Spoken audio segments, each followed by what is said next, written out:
కీర్తనలు 91 అధ్యాయము 1-7 వచనాలు. మహోన్నతుని చాటున నివసించువాడే, సర్వశక్తుని నీడను విశ్రమించువాడు. ఆయనే నాకు ఆశ్రయము, నా కోట, నేను నమ్ముకొను నా దేవుడని నేను యెహోవాను గూర్చి చెప్పుచున్నాను.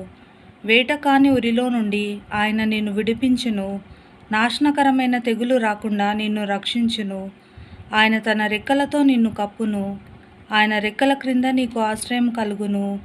ఆయన సత్యము కేడమును డాలునై ఉన్నది.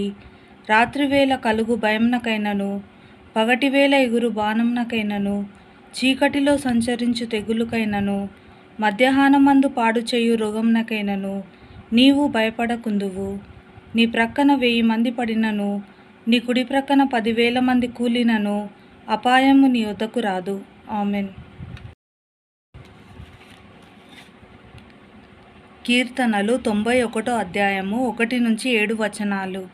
మహోన్నతుని చాటున నివసించువాడే, సర్వశక్తుని నీడను విశ్రమించువాడు. ఆయనే నాకు ఆశ్రయము, నా కోట, నేను నమ్ముకొను నా దేవుడని నేను యెహోవాను గూర్చి చెప్పుచున్నాను. వేటకాని ఉరిలో నుండి ఆయన నిన్ను విడిపించును, నాశనకరమైన తెగులు రాకుండా నిన్ను రక్షించును. ఆయన తన రెక్కలతో నిన్ను కప్పును, ఆయన రెక్కల క్రింద నీకు ఆశ్రయం కలుగును. ఆయన సత్యము కేడమును డాలునై ఉన్నది. రాత్రివేళ కలుగు భయమునకైనను, పగటివేళ ఎగురు బాణమునకైనను, చీకటిలో సంచరించు తెగులుకైనను, మధ్యాహ్నమందు పాడు చేయు రోగమునకైనను నీవు భయపడకుందువు. నీ ప్రక్కన 1000 మంది పడినను, నీ కుడి ప్రక్కన 10,000 మంది కూలినను అపాయము నీ యొద్దకు